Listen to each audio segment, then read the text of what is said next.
आए और आगे इस चर्चा पर हम उनके साथ बढ़े ताकि इनकी विचारधारा और इनकी पार्टी की जिस तरह से आगे रणनीति रही है उस पर हम चर्चा कर सके। तो बेहद स्वागत और अभिनंदन कांग्रेस के विधायक दल के नेता शकील अहमद खान जी का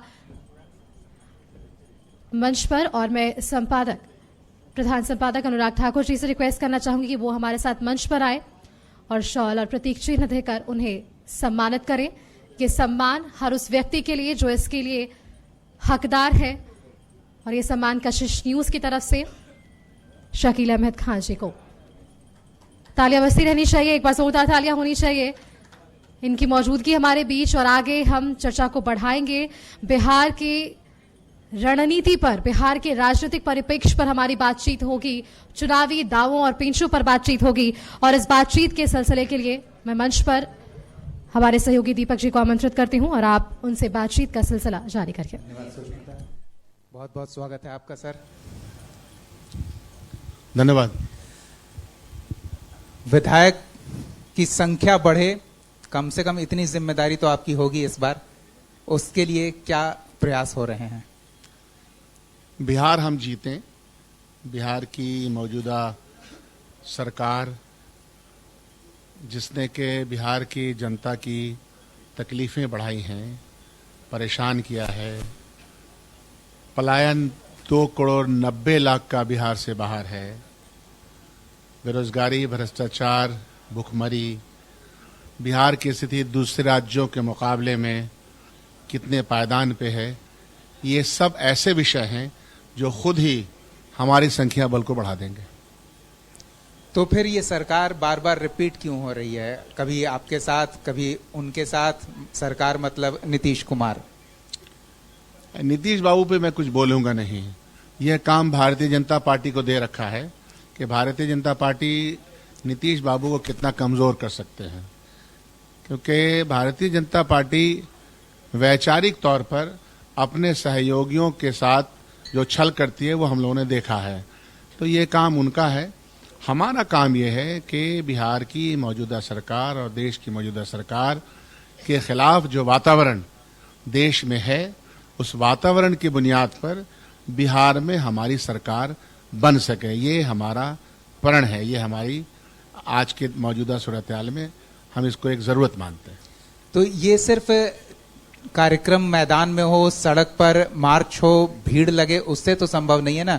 विधानसभा में भी आपको अवसर मिलता है, वहां कांग्रेस दिखती नहीं है। अगर तेजस्वी यादव बाहर निकल जाते हैं तो पूरा विपक्षी खेमा साफ हो जाता है।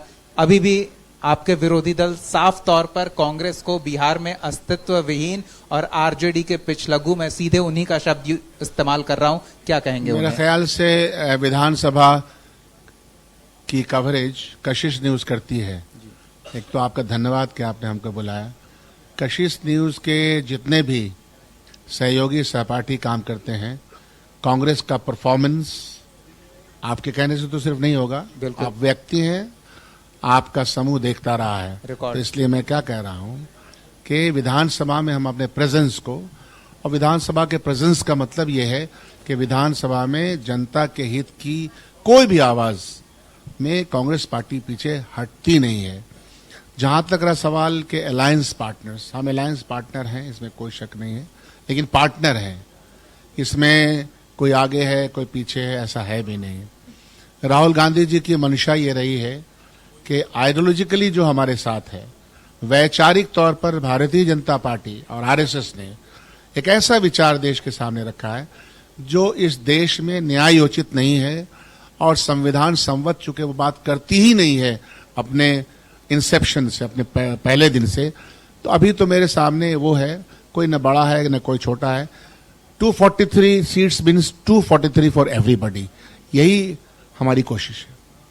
ये बहुत ही डिप्लोमेटिक जवाब हो जाता है। अभी आपके प्रदेश अध्यक्ष आए थे, वो भी यही कहे हैं, आप भी यही कह रहे हैं। तो फिर हम कैसे माने कि आप अपने संगठन को जो राहुल गांधी सजीव करके गए हैं उसका लाभ ले रहे हैं? मैं चाहूंगा कि आपके चैनल के माध्यम से गांव-गांव में थोड़ा सा चलिए। गांव में, पंचायतों में राहुल गांधी जी के आने के पहले भी और उनके जाने के बाद ज्यादा हम संगठित हो रहे हैं।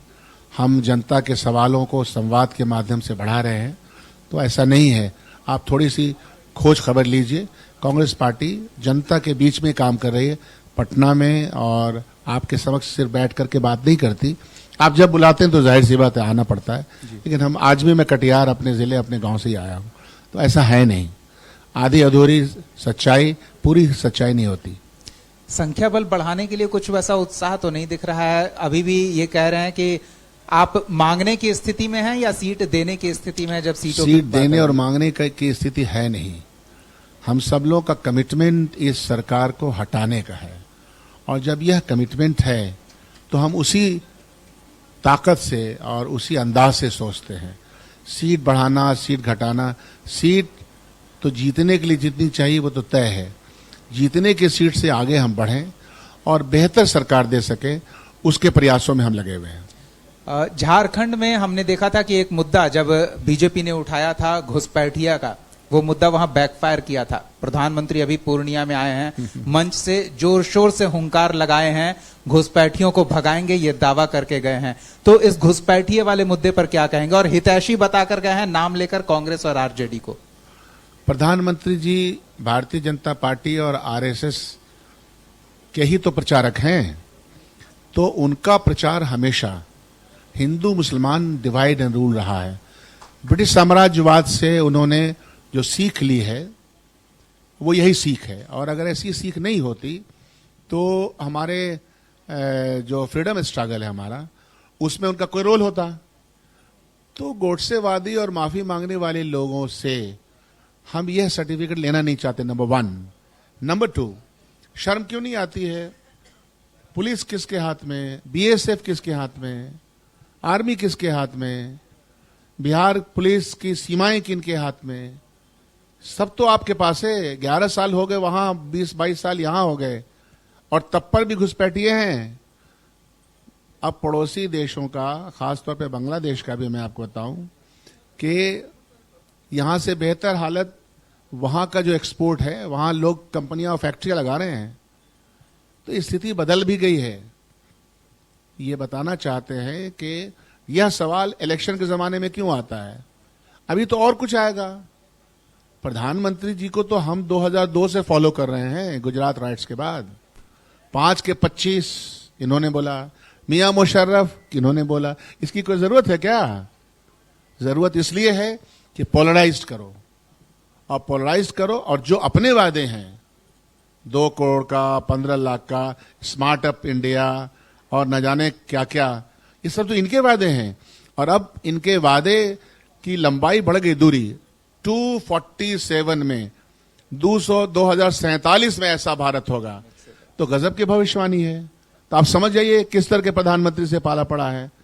ऐसे प्रधानमंत्री से हम लोग का पाला पड़ गया जो सर्टिफिकेट को लेकर कह दिया कि अब वो ऑल सब्जेक्ट्स है उनका।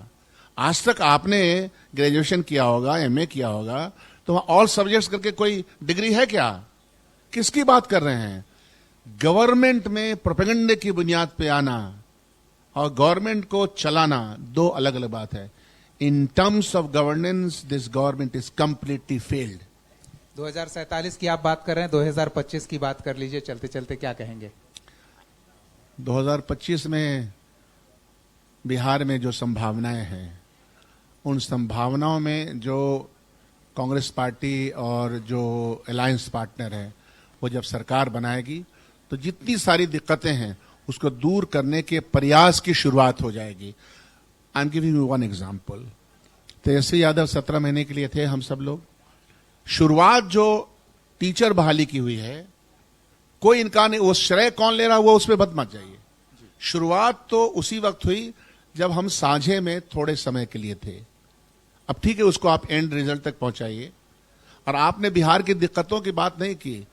बैड गवर्नेंस की प्रकाष्ठा जो बिहार के अंदर है, शिक्षा, स्वास्थ्य और चीजों को लेके, इस पे कोई अच्छा सा सेशन बुलाइए, और बुलाइए सरकार को, केंद्र के भी और यहां के भी, तब सवाल जवाब हो तो मजा आएगा।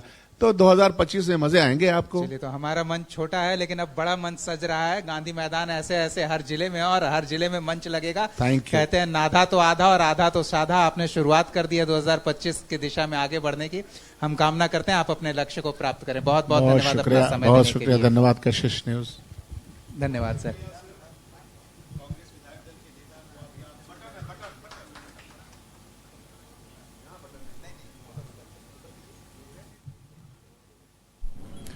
बहुत शुक्रिया सर। कांग्रेस विधायक दल के नेता को आप सुन रहे थे और हमारे सहयोगी दीपक उनके साथ चर्चा कर रहे थे और चर्चा काफी अच्छी रही।